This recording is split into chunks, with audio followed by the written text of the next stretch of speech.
সজীব আমার সবচেয়ে কাছের বন্ধু। ওর বাবা বিদেশে চাকরি করে, তাই বাড়িতে মা আর সজীব দুজনেই থাকে।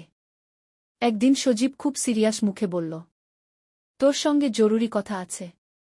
আমি বললাম, কি হয়েছে? সে বলল, মাকে ডাক্তার দেখাতে কলকাতায় যেতে হবে, কিন্তু আমার পরীক্ষা শুরু হয়ে গেছে, আমি যেতেই পারব না।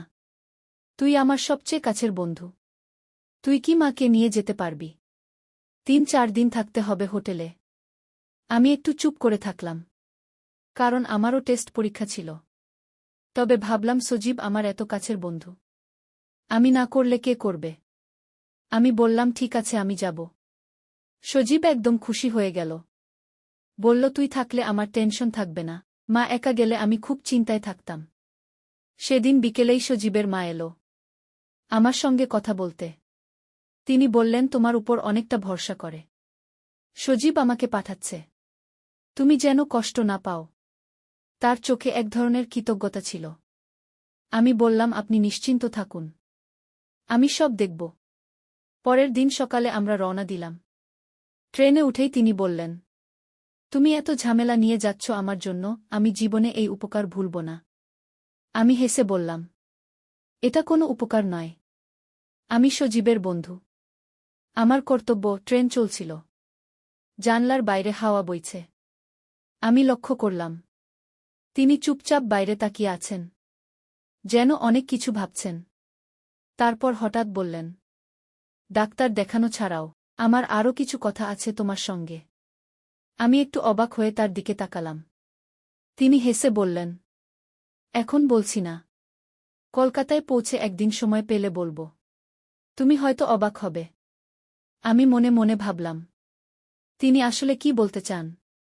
এই প্রশ্ন আমাকে সারারাত ঘুরপাক খাওয়াতে লাগল। এই গল্পটি শুনলে তোমাদের দাঁড়িয়ে যাবে, তাই গল্পটি শোনার আগে কানে হেডফোন লাগিয়ে নাও আর এখনই চ্যানেলটি সাবস্ক্রাইব করে দাও প্লিজ। ট্রেন ভোরে কলকাতায় পৌঁছাল। প্ল্যাটফর্মে নামতেই শহরের কোলাহল আর নতুন গন্ধে মনটা কেমন যেন হল। সজীবের মা বললেন, চল আগে হোটেলে উঠি, তারপর ডাক্তারের কাছে যাব। আমরা ট্যাক্সি করে হোটেলে পৌঁছালাম। রিসেপশনে গিয়ে শুনলাম, সিঙ্গেল রুম নেই, শুধু ডাবল রুম খালি আছে। তিনি একটু থমকে গেলেন, আমার দিকে তাকিয়ে বললেন, তুমি কি আপত্তি করবে যদি আমরা ডাবল রুম নিই? আমি বললাম, আপত্তি করব কেন, একটু বড় খাট থাকলেই হলো। তিনি হেসে বললেন, ঠিক আছে, তাহলে বুকিং করে ফেল। রুমে ঢুকতেই আমি অবাক হলাম। খুব সুন্দর সাজানো ঘর, মাঝে বড় নরম খাট, পাশে জানালা দিয়ে রোদ পড়ছে। তিনি ব্যাগ খুলে রাখলেন, তারপর আমার দিকে তাকিয়ে বললেন, যাও, মুখ হাত ধুয়ে নাও, তারপর ডাক্তার দেখাতে যেতে হবে। আমি ওয়াশরুমে গিয়ে মুখে পানি দিলাম।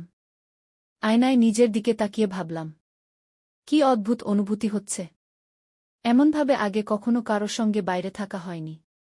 রুমে ফিরে এসে দেখি, তিনি চুপচাপ খাটে বসে জানলার দিকে তাকিয়ে আছেন। আমি খাটের অপর প্রান্তে বসলাম। বললাম, আপনাকে একদম ক্লান্ত লাগছে। তিনি একটু হেসে বললেন, সত্যিই ক্লান্ত লাগছে। তুমি এসে ভালো করেছ, না হলে আমি একা আসতে পারতাম না। তার চোখের কোণে ছোট্ট হাসি, সেই হাসিটা আমার মনে গিয়ে লাগল।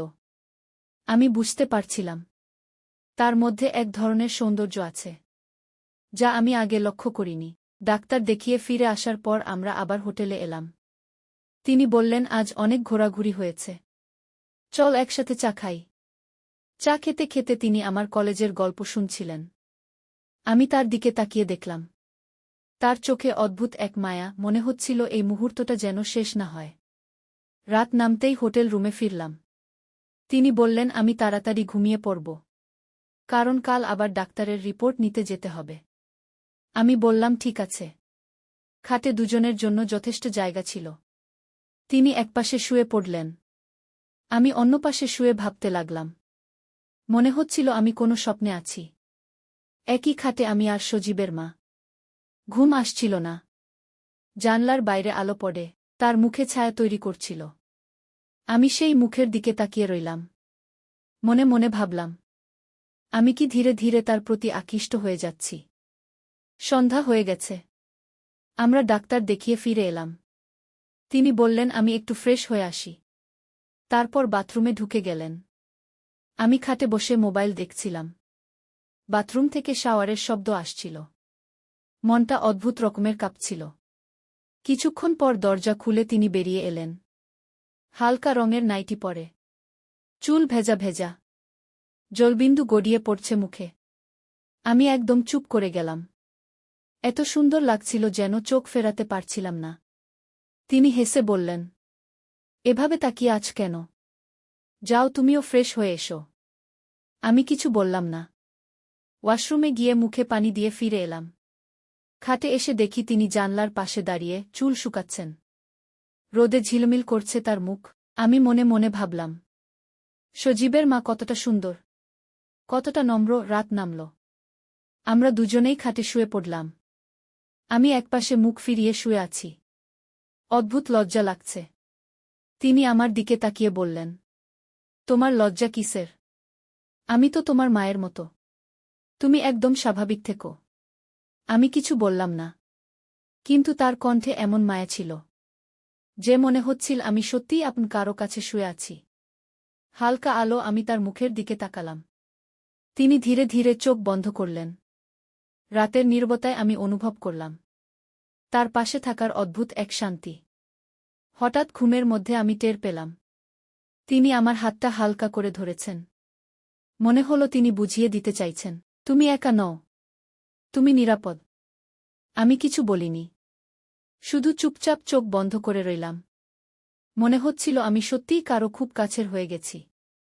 ভোরবেলা ঘুম ভাঙল পাখির ডাক আর হোটেলের বাইরের হর্নে। চোখ খুলে দেখি সজীবের মা এখনো ঘুমোচ্ছে। তার মুখে এক অদ্ভুত শান্তি। চুল এলোমেলো হয়ে গেছে। মনে হচ্ছিল যেন কোনো ছবির দৃশ্য। আমি চুপচাপ উঠে জানলার পাশে দাঁড়ালাম। শহরের ব্যস্ততা শুরু হয়ে গেছে, কিন্তু আমার মন একদম শান্ত। কিছুক্ষণ পর তিনি উঠে বসে বললেন, তুমি এত ভোরে উঠলে কেন? আমি হেসে বললাম, শহরটা দেখতে ইচ্ছে করছিল। তিনি বললেন, চল আগে নাশতা করি, তারপর রিপোর্ট নিতে যাব। হোটেলের ডাইনিং হলে নাশতা করতে করতে তিনি আমার কলেজের কথা জানতে চাইছিলেন।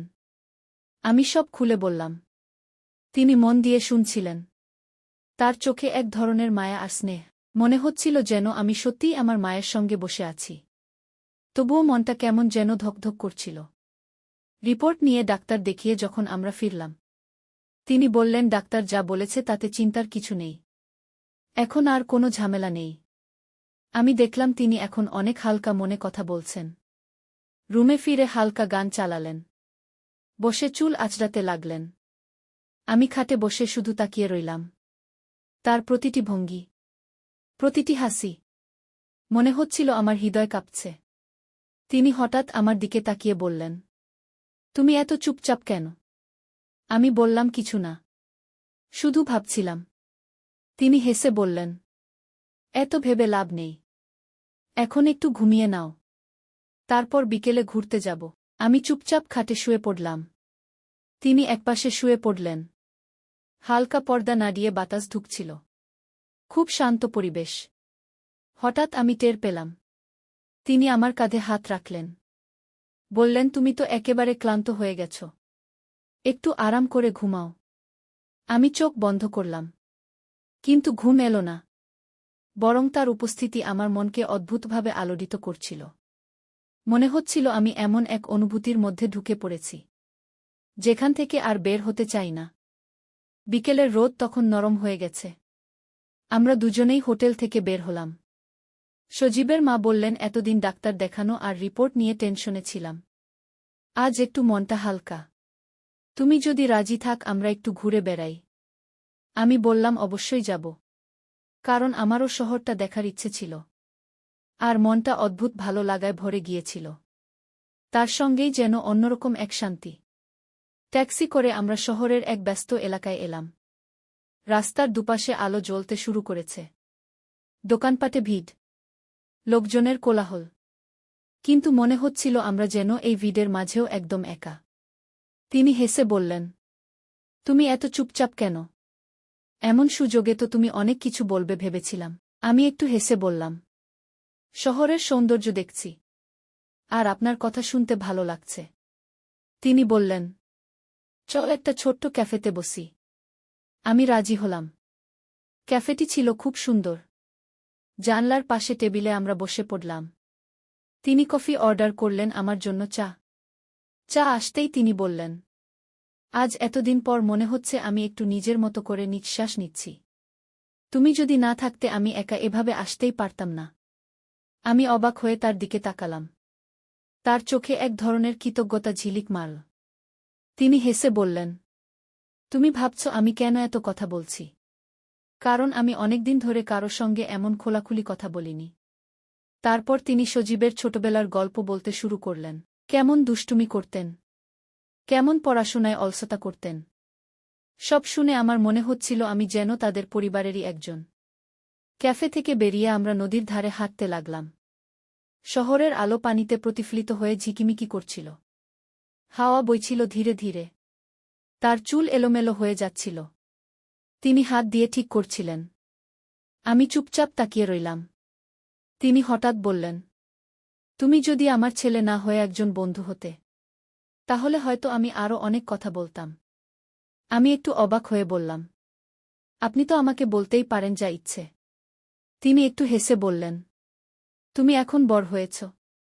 তোমাকে আমি ছেলের চোখে দেখলে আর পারি না। তুমি অনেক বেশি পরিণত। তোমার সঙ্গে কথা বলতে ভালো লাগে।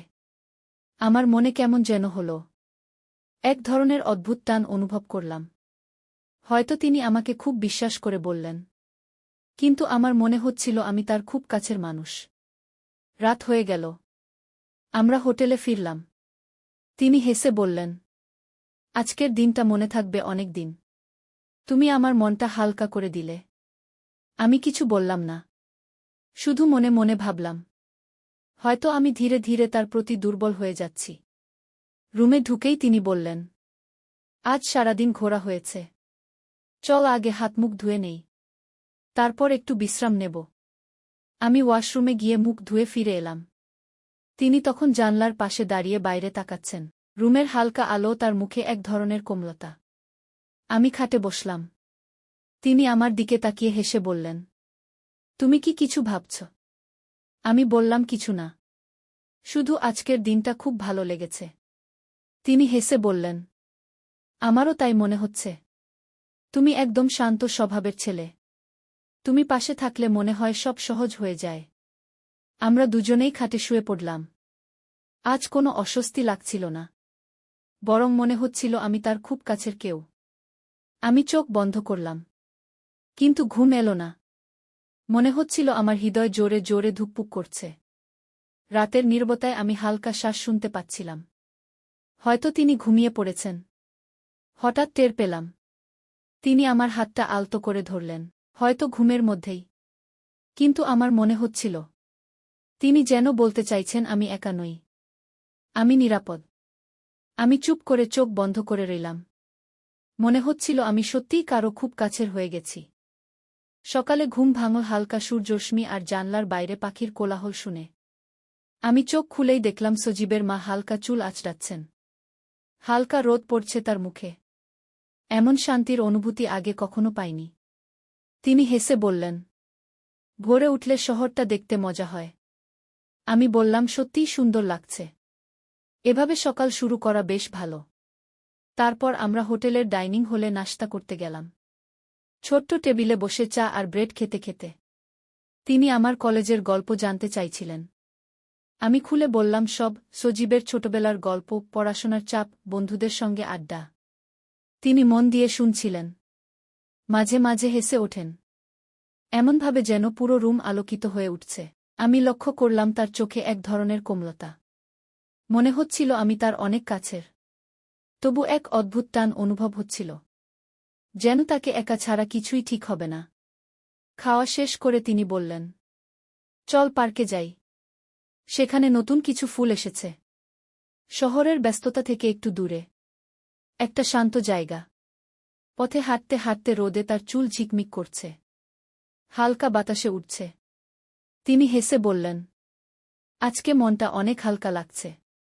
তুমি যদি পাশে না থাকলে আমি হয়তো এত শান্তি পেতাম না। আমি কিছু বললাম না। শুধু চুপচাপ তার দিকে তাকিয়ে রইলাম। মনে হচ্ছিল এই শান্তি, এই হাসি, সবই আমাকে খুব টানে। পার্কে পৌঁছে আমরা ফুলের বাগানের পাশে বসে পড়লাম। তার পাশে বসে মনটা কেমন অদ্ভুতভাবে শান্ত হয়ে গেল। প্রতিটি ফুলে তার মতো কোমলতা খুঁজে পাচ্ছিলাম। প্রতিটি ঝড়ের মতো হাওয়ায় তার উপস্থিতি অনুভব হচ্ছিল। তিনি হেসে বললেন, তুমি এত চুপচাপ কেন? আমি বললাম, শুধু দেখছি। ফুলগুলো আপনার মতো সুন্দর। তিনি হেসে হেসে বললেন, আমার মনে হয় তুমি সত্যিই বুঝতে পারছ কতটা সহজ, কতটা শান্তি নিয়ে আসে এমন মুহূর্ত। আমি কিছু বললাম না, শুধু তার পাশে বসে চুপচাপ সেই শান্তি অনুভব করছিলাম। বিকেল হয়ে এল। আমরা হোটেলে ফিরে এলাম। রুমে ঢুকেই তিনি বললেন, আজকের দিনটা মনে থাকবে অনেক দিন। তুমি পাশে থাকলে সব সহজ লাগে। আমি খাটে শুয়ে গেলাম। তিনি পাশেই শুয়ে পড়লেন। রাতের নীরবতা আর হালকা বাতাস, সবকিছু যেন আরও ঘনিষ্ঠ হয়ে উঠল। হঠাৎ টের পেলাম, তিনি ঘুমের মধ্যে আমার হাতটা ধীরে ধীরে ধরলেন। মনে হচ্ছিল যেন বুঝিয়ে দিচ্ছেন, আমি নিরাপদ, একা নই। আমি কিছু বললাম না, শুধু চোখ বন্ধ করে সেই উষ্ণতা অনুভব করছিলাম। মনে হচ্ছিল এই অনুভূতি আর কখনো হারাতে চাই না। রাত গভীর হতে হতে আমি ঘুমাতে পারলাম না। তার পাশে শুয়ে থেকে ভাবছিলাম, আমার অনুভূতি ক্রমশ বাড়ছে। তার কোমলতা, তার হাসি, তার উপস্থিতি, সব কিছুই আমাকে আকৃষ্ট করছে। এই রাতের নীরবতা, ঘরের হালকা আলো, জানলার বাইরে বাতাস, সব মিলিয়ে মনে হচ্ছিল আমরা যেন একে অপরের জন্যই তৈরি। সকালে ঘুম ভাঙল জানলার বাইরে পাখির কোলাহল শুনে। আমি চোখ খুলেই দেখলাম সজীবের মা হালকা চুল আঁচড়াচ্ছেন। হালকা রোদ পড়ছে তার মুখে। এমন শান্তির অনুভূতি আগে কখনো পাইনি। তিনি হেসে বললেন, ভোরে উঠলে শহরটা দেখতে মজা হয়। আমি বললাম, সত্যিই সুন্দর লাগছে। এভাবে সকাল শুরু করা বেশ ভালো। তারপর আমরা হোটেলের ডাইনিং হলে নাশতা করতে গেলাম। ছোট্ট টেবিলে বসে চা আর ব্রেড খেতে খেতে তিনি আমার কলেজের গল্প জানতে চাইছিলেন। আমি খুলে বললাম সব, সজীবের ছোটবেলার গল্প, পড়াশোনার চাপ, বন্ধুদের সঙ্গে আড্ডা। তিনি মন দিয়ে শুনছিলেন, মাঝে মাঝে হেসে ওঠেন, এমনভাবে যেন পুরো রুম আলোকিত হয়ে উঠছে। আমি লক্ষ্য করলাম তার চোখে এক ধরনের কোমলতা। মনে হচ্ছিল আমি তার অনেক কাছের। তবু এক অদ্ভুত টান অনুভব হচ্ছিল, যেন তাকে একা ছাড়া কিছুই ঠিক হবে না। খাওয়া শেষ করে তিনি বললেন, চল পার্কে যাই। সেখানে নতুন কিছু ফুল এসেছে। শহরের ব্যস্ততা থেকে একটু দূরে একটা শান্ত জায়গা। পথে হাঁটতে হাঁটতে রোদে তার চুল ঝিকমিক করছে, হালকা বাতাসে উঠছে। তিনি হেসে বললেন, আজকে মনটা অনেক হালকা লাগছে। তুমি যদি পাশে না থাকলে আমি হয়তো এত শান্তি পেতাম না। আমি কিছু বললাম না, শুধু চুপচাপ তার দিকে তাকিয়ে রইলাম। মনে হচ্ছিল এই শান্তি, এই হাসি, সবই আমাকে খুব টানে। পার্কে পৌঁছে আমরা ফুলের বাগানের পাশে বসে পড়লাম। তার পাশে বসে মনটা কেমন অদ্ভুতভাবে শান্ত হয়ে গেল। প্রতিটি ফুলে তার মতো কোমলতা খুঁজে পাচ্ছিলাম। প্রতিটি ঝড়ের মতো হাওয়ায় তার উপস্থিতি অনুভব হচ্ছিল। তিনি হেসে বললেন, তুমি এত চুপচাপ কেন? আমি বললাম, শুধু দেখছি। ফুলগুলো আপনার মতো সুন্দর। তিনি হেসে হেসে বললেন, আমার মনে হয় তুমি সত্যিই বুঝতে পারছ কতটা সহজ, কতটা শান্তি নিয়ে আসে এমন মুহূর্ত। আমি কিছু বললাম না, শুধু তার পাশে বসে চুপচাপ সেই শান্তি অনুভব করছিলাম। বিকেল হয়ে এল। আমরা হোটেলে ফিরে এলাম। রুমে ঢুকেই তিনি বললেন, আজকের দিনটা মনে থাকবে অনেক দিন। তুমি পাশে থাকলে সব সহজ লাগে। আমি খাটে শুয়ে গেলাম। তিনি পাশেই শুয়ে পড়লেন। রাতের নীরবতা আর হালকা বাতাস, সবকিছু যেন আরও ঘনিষ্ঠ হয়ে উঠল। হঠাৎ টের পেলাম, তিনি ঘুমের মধ্যে আমার হাতটা ধীরে ধীরে ধরলেন। মনে হচ্ছিল যেন বুঝিয়ে দিচ্ছেন, আমি নিরাপদ, একা নই। আমি কিছু বললাম না, শুধু চোখ বন্ধ করে সেই উষ্ণতা অনুভব করছিলাম। মনে হচ্ছিল এই অনুভূতি আর কখনো হারাতে চাই না। রাত গভীর হতে হতে আমি ঘুমাতে পারলাম না। তার পাশে শুয়ে থেকে ভাবছিলাম, আমার অনুভূতি ক্রমশ বাড়ছে। তার কোমলতা, তার হাসি, তার উপস্থিতি, সব কিছুই আমাকে আকৃষ্ট করছে। এই রাতের নীরবতা, ঘরের হালকা আলো, জানলার বাইরে বাতাস, সব মিলিয়ে মনে হচ্ছিল আমরা যেন একে অপরের জন্যই তৈরি।